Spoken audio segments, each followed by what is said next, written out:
Great. Thank you, Wing. Sorry for that slight delay. I was all set to go, and then just at the point where I was going to do my big opening, I disappeared. So you missed a great speech.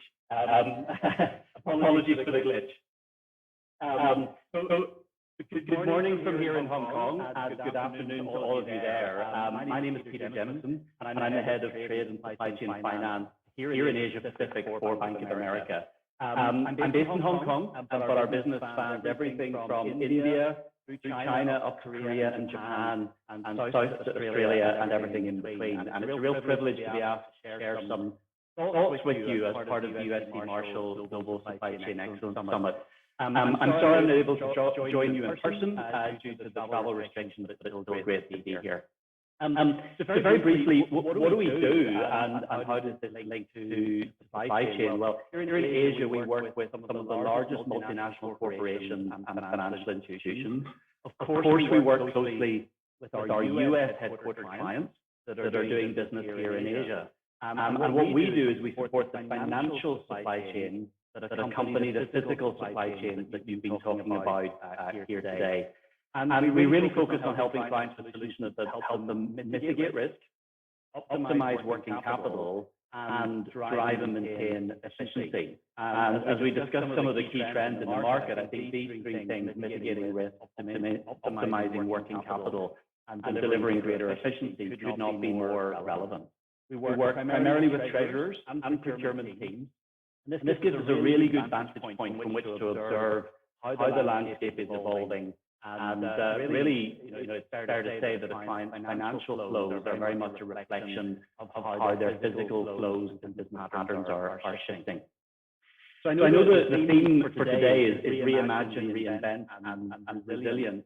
I relocated to Asia 3 years ago, and when I arrived, I really don't think I could have foreseen the extent with which our clients would have to reimagine and reinvent how they think about their supply chains.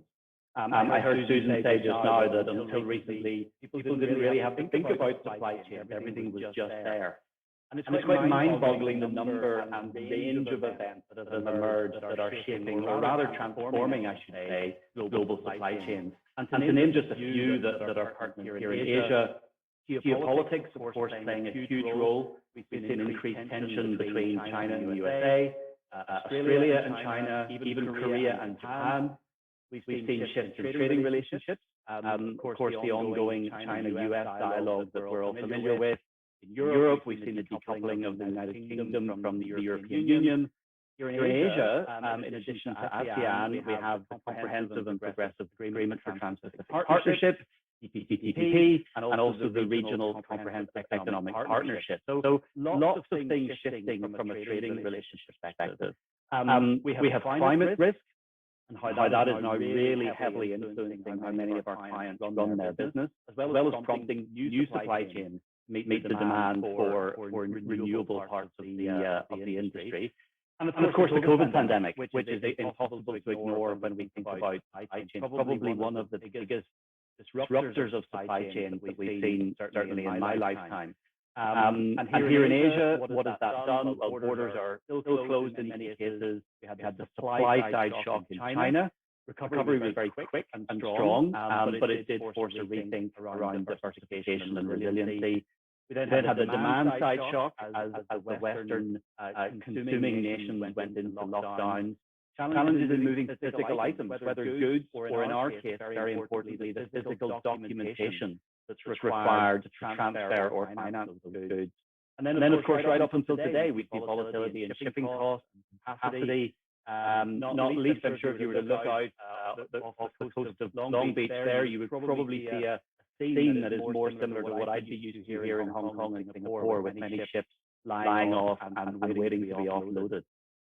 And in this morning's news, I noticed that we're only 66 days away from Christmas, but it's now taking on average 73 days for shipments to travel from Asia to West Coast USA, more than double what is normal. So I guess the message is, if it hasn't left already, it's unlikely to be with you by Christmas.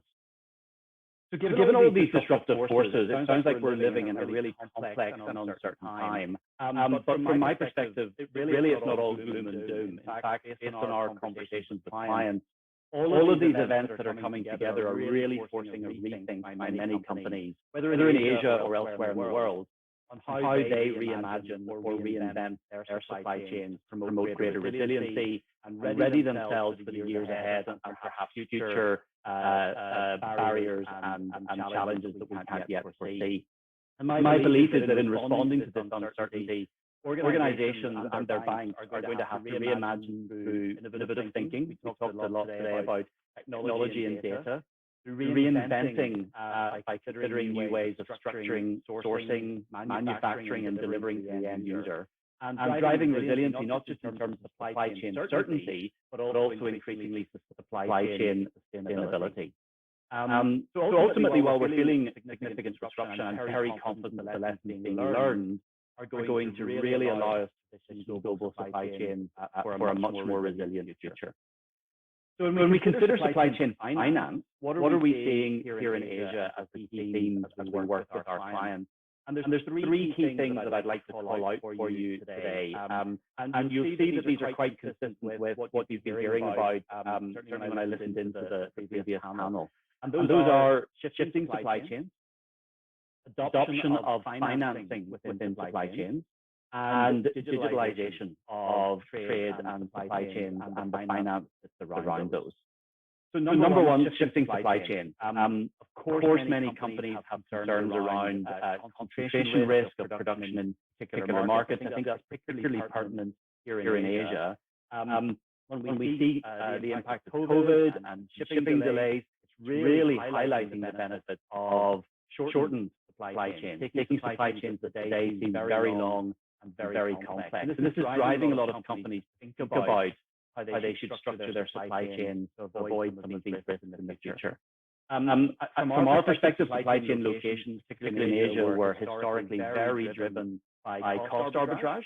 And I think now it's been complicated by a lot of the factors that I've mentioned. It's not just about cost, it's also about the operational risk and the sustainability within the supply chain, not just about how to get it cheaply and quickly from where it's being made to where it's needed. What are we seeing on shifting supply chains? Well, contrary to what you may read, we're not seeing from our clients a significant move to exit from China. Why is this? China actually fared very well during the pandemic, only a very short-term supply shock. Otherwise, it performed very well. And for many of our customers, it still differentiates itself extremely well as a skilled and high-capacity manufacturing base. We do see clients pursuing what you may have heard of as called a China Plus strategy, whereas they look at additional capacity. They're looking to diversify into other markets. There still remains a lot of confidence that China will and can remain a primary sourcing hub, not just for US companies, but for companies around the world.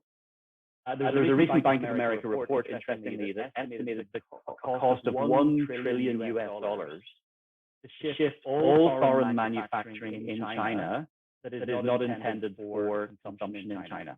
That $1 trillion sounds like a lot, but analysts consider it to be not prohibitive. It translates into around about 70 basis points, or 0.7% of an impact on return on capital employed, and only a 1.1% impact on free cash flow sales. So I think the fact that we're not seeing wholesale movement away from China indicates that it still provides incremental value to supply chains that outweigh what would be seen as a relatively modest cost migrate away.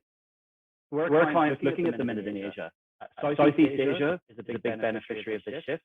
They can offer certainly labor cost advantage. We see Vietnam, we see Malaysia and Bangladesh come up quite frequently. But moving a supply chain is not easy. It's not just about one factory. It's about infrastructure, skills, your supplier base, their network, talent, logistics. It takes a lot of time to build up. We're also seeing many of our customers consider reshoring or nearshoring, as you sometimes hear it referred to, driven by technology. Automation and innovation create less of a reliance on labor. And if you can take out labor, you also remove one of the major drivers of that cost advantage. And in the current climate, of course, that also serves to reduce cross-border risk, shorten supply chains, be closer to the end consumer. We did a recent survey, actually, of 800 US companies, and 69% of them were looking to bring at least part of their supply chain and their production back to the US, which is just quite interesting. And of course, supply chain shifting is not new. They've always been evolving. Recent events have certainly accelerated thinking around it and how we've seen clients looking at it. So number one, shifting supply chain. Number two, adoption of supply chain finance. We've seen a significant risk in interest in, I should say, and adoption of supply chain finance over the past several years. In fact, growth in the past year for us has been substantial, with the number of programs increasing by about 1/3, and the utilization of those programs nearly doubling. Well, why is this? Well, disruption and uncertainty in supply chain also creates similar disruption and uncertainty in how companies manage their working capital. And when you look at the early days of COVID, we didn't only see disruption to physical goods movement, but significant volatility in financial market liquidity. And that really put a strain on smaller companies. So as our clients are focused on building resiliency in supply chains, they've become increasingly aware of the importance of maintaining financial resiliency for suppliers. The impact of one of those suppliers failing has a very major knock-on impact on the broader supply chain. So many of our clients are seeing supply chain finance as a means of strengthening those relationships and smoothing over those periods of increased or reduced liquidity in the market, and ultimately providing a flexible cushion of working capital to their suppliers. And what has changed in the last couple of years? Well, it's moving beyond just being a financing tool, also being something that mitigates operational risk, particularly during these times of high disruption. It's one thing that companies maybe don't need to worry about if they know that they can keep their suppliers financially healthier through some of these tools.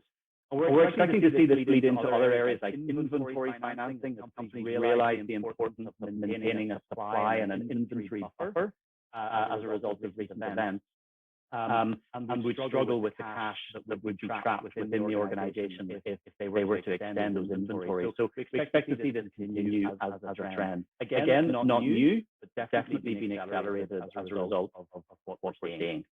So shifting supply chains, adoption of financing. Thirdly, heard about it in the previous panel as well, digitalization.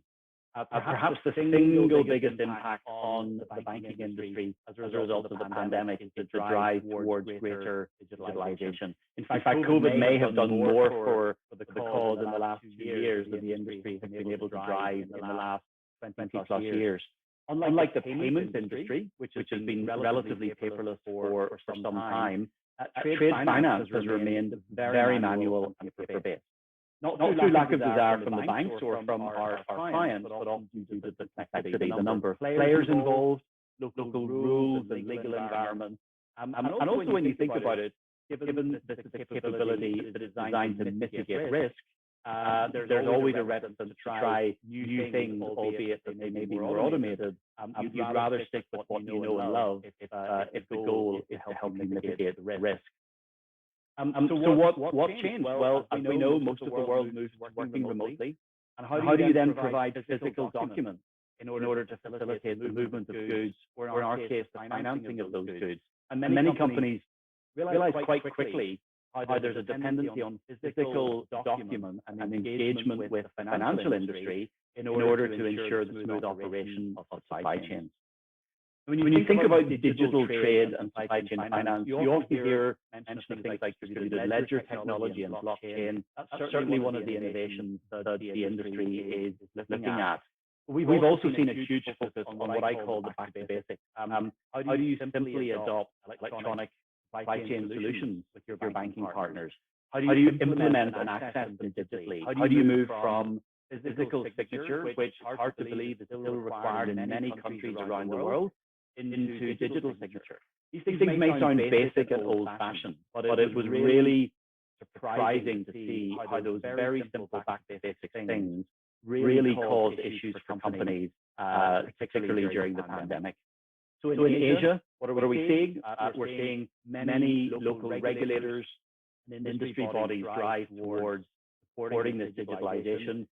You may be familiar with the Hanko stamp in Japan, which follows virtually every business or personal legal document. There are now discussions around how to replace that with a digital alternative. company stamps are a legal requirement in many countries in Asia. Moves to try and digitize those. And we've even seen in Singapore the adoption of legislation to give electronic documents the same legal standing and protection as their paper-based counterparts. So, as I said, it may sound like boring old-fashioned stuff, getting paper to electronic, but when you think about friction in supply chains, this is something that really caused an issue. And we're now starting to see concerted efforts to accelerate that move towards digitalization. So shifting supply chain financing and digitalization, there is one theme that is now cutting across all of those, and that is sustainability. Environmental, social, and governance considerations have risen up the agenda from being what companies saw as a nice do to really heavily influencing the decision-making around supply chains.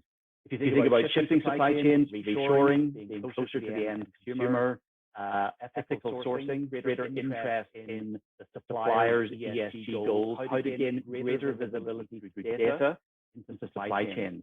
And it's important to remember that for many industries, only 10 to 30% of their footprint is within their own operations.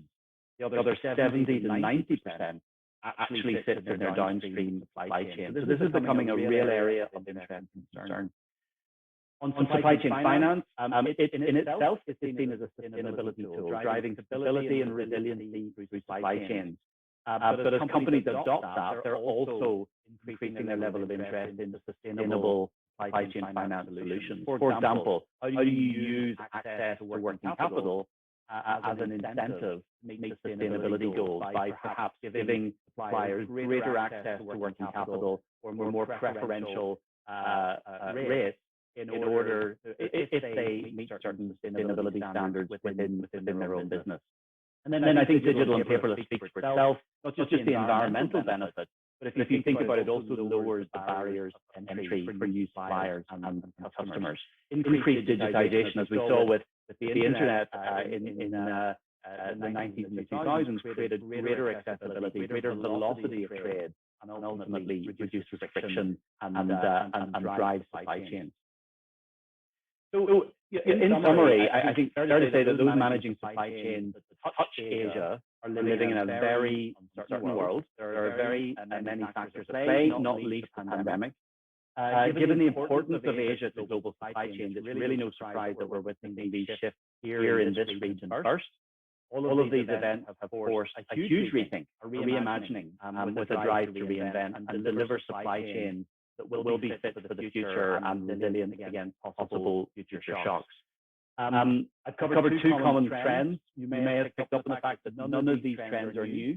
For hundreds and thousands of years, global trade has evolved and adapted to shifting trends, political axes, demand, supply, technology. It's nothing new, but many of the trends we discussed today really pre-existed all of these events, but the pace of change has certainly accelerated.